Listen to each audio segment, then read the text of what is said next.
जीवन के सत्य को खोजने वाले साधकों और श्रोताओं को मेरा प्रेमपूर्ण वंदन। आइए आज हम रावण के अंतिम क्षणों का वह मर्म स्पर्शी उपदेश सुनते हैं जिसे उसने अपनी सबसे बड़ी गलतियों से सीखा था। उसके शरीर से प्राण निकल रहे हैं पर उसकी आंखों में अंतिम ज्ञान का तेज है। सामने खड़े हैं श्री राम के छोटे भाई लक्ष्मण। रावण उन्हें ज्ञान दे रहा है कि मनुष्य के चरित्र की ढाल किन दो विपरीत परिस्थिति में टूटकर गिर जाती है। वह बता रहा है कि क्यों गरीबी पुरुष को और अमीरी स्त्री को नंगा कर देती है। कहता है कि हे लक्ष्मण, आज मैं तुम्हें वह परम सत्य कहता हूँ जो मैंने अपनी असीमित शक्ति और अपनी मृत्यु के बीच सीखा है। यह संसार बड़ा विचित्र है। यहाँ पुरुष और स्त्री दोनों की परीक्षा अलग अलग रूप में होती है।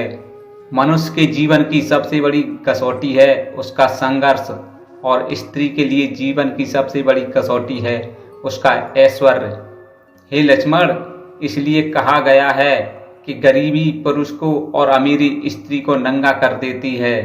यही सत्य है। हे कुमार, संसार में धन केवल वस्तु नहीं, वह मनुष्य के सम्मान का आवरण है। जब पुरुष निर्धन होता है, उसके पास धन साधन और सामर्थ्य नहीं रहता, तब संसार उसकी ओर घृणा की दृष्टि से देखता है, उसका उपहास करने लगता है और समाज उस मनुष्य को तुच्छ समझता है। निर्धनता केवल पेट की भूख नहीं है, यह उस समय की अग्नि है जब व्यक्ति की मर्यादा, आत्मविश्वास और सामाजिक गरिमा तपने लगती है। यही कारण है कि निर्धन मनुष्य की वाणी का कोई मोल नहीं रहता। उसके द्वारा बोला गया सत्य भी असत्य माना जाता है। उसकी गरिमा नष्ट हो जाती है, उसका ज्ञान भी व्यर्थ समझा जाता है। हे लक्ष्मण, निर्धन का आत्मबल, उसका यश, उसका सम्मान सब समाज के ताने बाने में धन के अभाव से ढक जाते हैं। निर्धन पुरुष चाहे कितना भी धर्मात्मा क्यों न हो, उसके सद्गुणों पर लोग पर्दा डाल देते हैं और केवल उसकी दरिद्रता को देखते हैं। यही दरिद्रता धीरे धीरे उसकी पुरुषार्थ शक्ति को भी छीड़ कर देती है। किंतु यही परीक्षा यदि वह पार कर जाए तो वही पुरुष महापुरुष बन जाता है। जैसे मिट्टी में दबे बीज को यदि धैर्य मिले तो वही वट वृक्ष बनता है। परंतु हे लक्ष्मण, वहीं दूसरी ओर स्त्री की सबसे बड़ी शक्ति आभूषण, सोना चांदी या मणि मुक्ता नहीं, बल्कि उसकी लज्जा, मर्यादा और धर्म है। वही उसका आभूषण है, वही उसका श्रृंगार है। जब वह इन्हें धारण करती है तो वह देवी के समान पूजनीय बन जाती है। लेकिन जब उस स्त्री के जीवन में ऐश्वर्य और अमीरी प्रवेश करती है तो वह उस ऐश्वर्य की चकाचौंध में बह जाती है।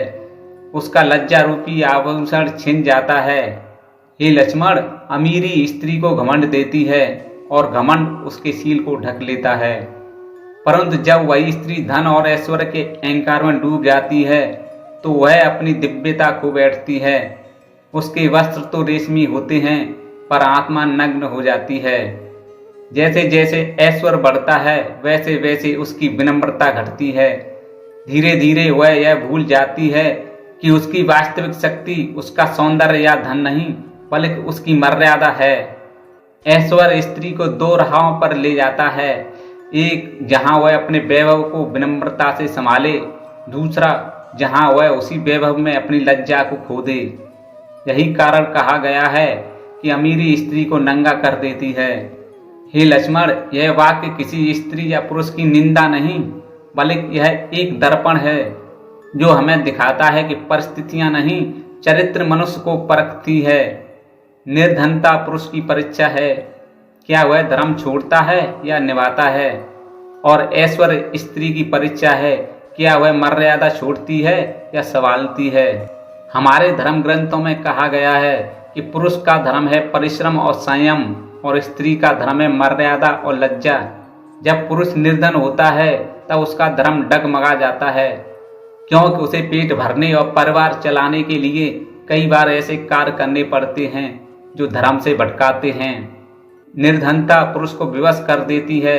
उसका विवेक और साहस दोनों कमजोर पड़ जाते हैं। और जब स्त्री अमीर होती है तो धन के अहंकार में बहक जाती है, तब वह अपनी मर्यादा खो बैठती है, वह अपनी लज्जा से दूर हो जाती है और अपने शील को त्याग देती है।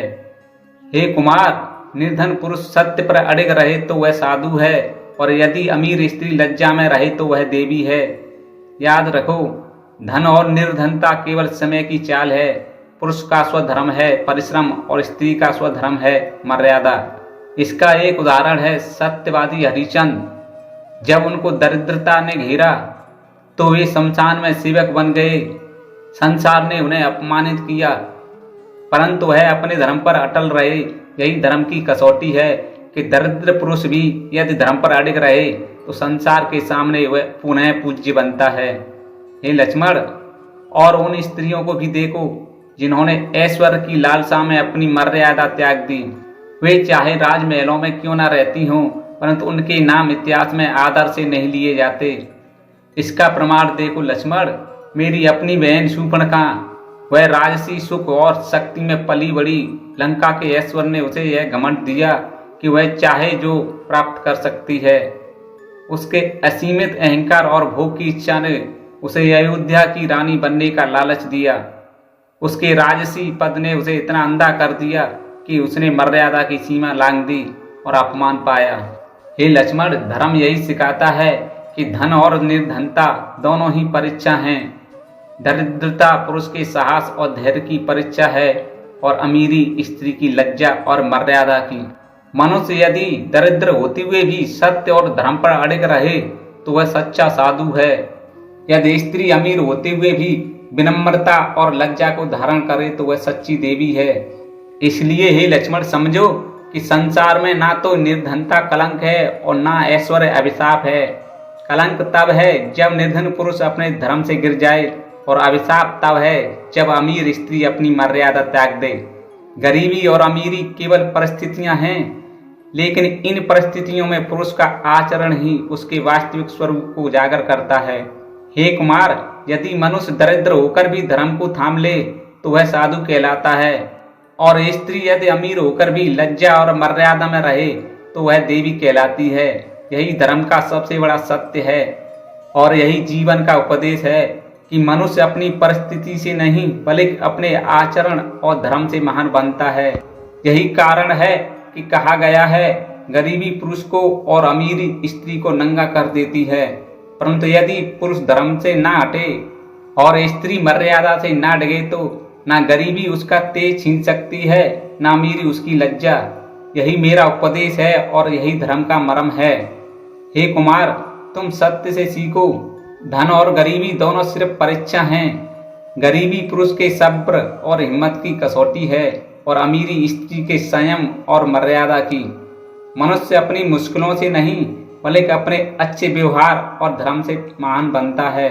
इसलिए मेरा अंतिम उपदेश सुनो लक्ष्मण, धर्म पर डटे रहो, क्योंकि यदि पुरुष अपना फर्ज न भूले और स्त्री अपनी मर्यादा न छोड़े तो संसार की कोई भी ताकत, न गरीबी उसकी इज्जत छीन सकती है, न अमीरी उसकी शर्म। यही जीवन का सार है जिसे मैंने मौत के दरवाजे पर आकर जाना है। इतना कहकर रावण की आंखें बंद हो जाती हैं। तो श्रोताओं, रावण द्वारा बताई गई ज्ञान की बातें आपको अच्छी लगी हो तो वीडियो को लाइक कीजिए, और ऐसी ज्ञानवर्धक जानकारियां पाने के लिए हमसे जुड़े रहिए चैनल सब्सक्राइब करके। मिलते हैं एक और नई जानकारी के साथ। नमस्कार।